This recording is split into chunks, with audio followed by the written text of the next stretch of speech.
Hi, I'm Marty Nemco. This essay is my position on myriad issues of the day. Here is my position on issues of the day. Some are liberal, others conservative or libertarian. Perhaps I represent the silent majority, or some would say silenced majority. First, on abortion and birth control. A woman and her partner should have more rights than an embryo.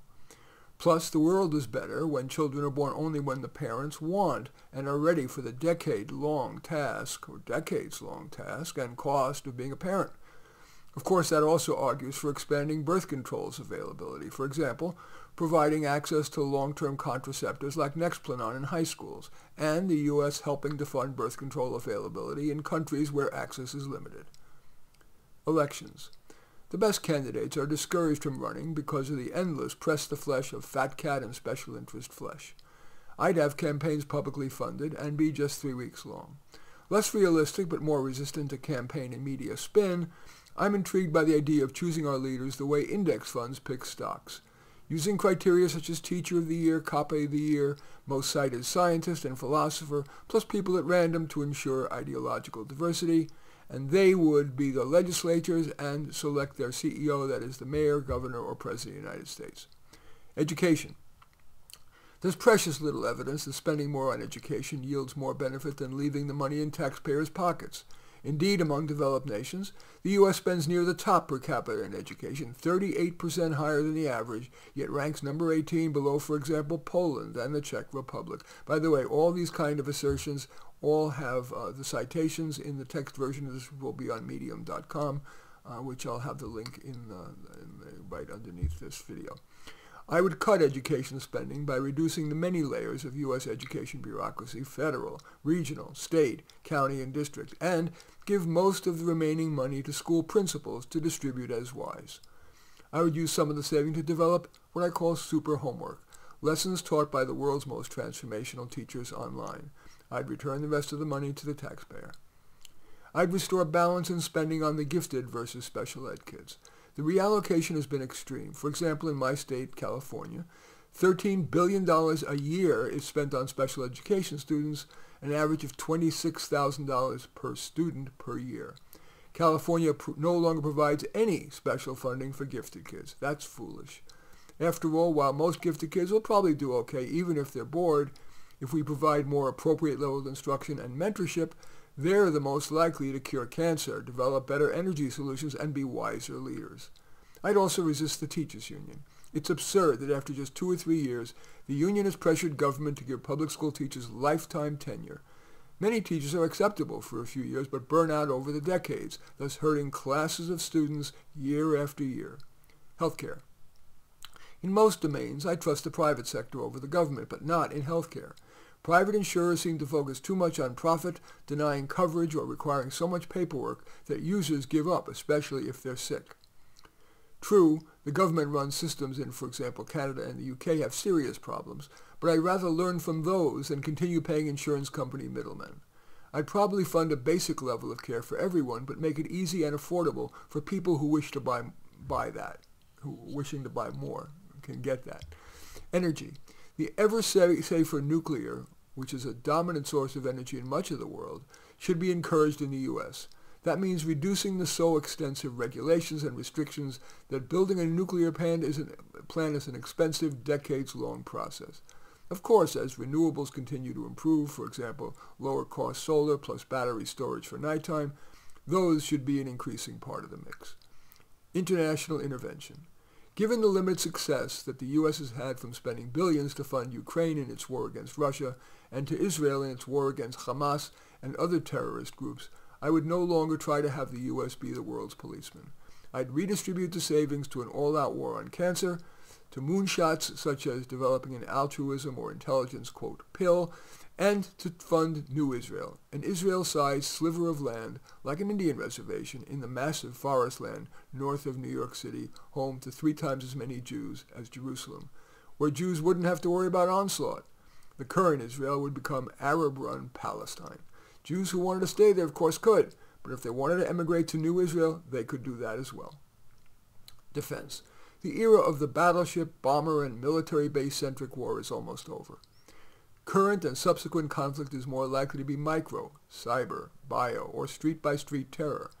Thus, the military budget should be dramatically cut, with the remainder focused on such micro-scale conflicts, which should leave plenty to be returned to the taxpayer. Safety net. A humane society must provide a safety net for all, even the undeserving. But that doesn't mean that everyone has a right to live in a high-cost local area, coastal area, like as YIMBY advocates are succeeding in perpetrating. Ivy League students at Columbia and Penn live in high-crime neighborhoods, 2 or 3 to a dorm room, get institutional cafeteria food and only basic health care. Well, if it's good enough for Ivy Leaguers, shouldn't it be good enough for welfare recipients? Jobs. AI will kill many jobs, and unlike in previous generations of tech advances, sufficient new jobs won't be created. That's because so many products can be duplicated with just a few clicks. That, for example, software in the cloud, AI writing or art, legal research, and so on. That, of course, is going to be especially problematic for people who are unlikely to become tech whizzes. For them, if only to avoid civil unrest, government should create an FDR-like works project administration. For example, beautifying graffitied walls, tutoring children, and being elder companions. We should replace low-utility parts of the K-16 curriculum with entrepreneurship education. Only that creates actual net jobs. Taxpayer-funded jobs merely rob Peter to pay Paul. Illegal immigration. We're not going to deport masses of people even though they're here illegally. The best we can do is grant citizenship in exchange for example, community service. That'll encourage future immigrants to go the legal route and thus be screened for disease and employability, and they would become taxpayers instead of freeloading on legal residents. Gun control. The definitive meta-evaluations just suggest that gun control doesn't increase public safety. There is some evidence that waiting periods for a permit yield some benefit. That, rather than bans, would be my focus. Marijuana. We don't need a second alcohol. The first has ruined countless lives, not only that of the abuser, but their family, co-workers, accident victims, and so on. And the evidence has become overwhelming that marijuana is far from the benign drug that its activists claim. Of course there'll be a black market, but during Prohibition, alcohol consumption dropped significantly. The perfect is the enemy of the good. Transportation. Government is doing all it can to pressure us out of the peace and quiet of our cars and into the noisy, often dangerous mass transit, which too often doesn't even get us close enough to our destination, requiring us to walk there, rain, shine, or sleet. Gas taxes, registration fees for cars, usurious parking rates. Here it's $4 an hour. That's $32 a day for a parking meter. Ticket rates, and most frustrating, allocating ever more of the, quote, roads budget to, despite increased population and blood pressure-raising traffic, decreasing lanes, converting them into little-used bike lanes, road humps, roundabouts, and parklets. Better for government to fund or at least encourage research to develop 1- and 2-person solar and hybrid-powered passenger drones, which could take off vertically from anywhere and, in dozens of air lanes, take you to your destination promptly.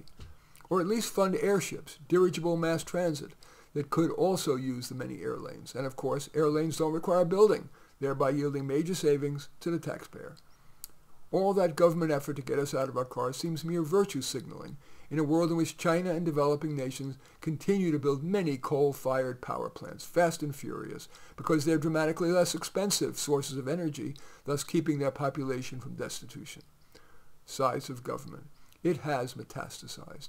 The U.S. debt is now larger than its gross domestic product, 120% of our gross domestic product, and projected to accelerate even more.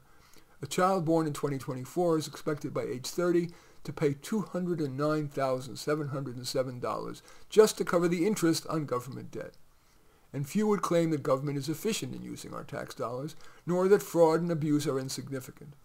In discussing how much we're taxed, we must consider not just federal, state, local, sales, and property taxes, but less obvious taxes such as tolls and parking rates.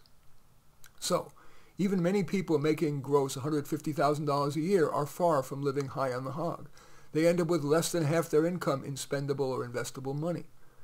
And few taxpayers believe they receive even marginal benefit from all that. Throughout this essay, I point out ways that government could put much money back into our pockets without hurting and often helping society. And finally, media bias. Today's most powerful vector is no longer the military-industrial complex, it's the media. And it has largely abandoned fair-mindedness in favor of leftist, anti-merit, pro-redistribution activism. That's true not only of the legacy media like the New York Times, CNN, PBS, etc., but the ultra-powerful shadow influencers, notably Google Search, and AI providers such as ChatGPT and Gemini, which have heavy liberal fingers on the scale. The government needs to set guardrails that recognize that wisdom resides across the ideological spectrum. Relatedly, K-16 curriculum also demands oversight to ensure that schools and colleges restore their wise, time-honored role as the marketplace of ideas. I wish the candidates in the media would focus less on image and more on issues. In any event, I welcome your thumbs up and accept your thumbs down. That essay is called my position on myriad issues of the day. As I said, I welcome your thumbs up, accept your thumbs down. I always look forward to your comments, and especially like it if you hit the share button below. Share on your social media so that my efforts can have broader impact. And I am flattered if you choose to subscribe to my channel. And certainly would welcome you taking a look at any of my 34 books. Probably the one most relevant to this is Thought Experiments, Pros and Cons on 42 Issues of the Day. But all 34 are on Amazon. Just go there, search on my name, Marty Nemko, N-E-M-K-O, and you will find more than you can stomach. In any event, I do thank you for watching. I am Marty Nemko.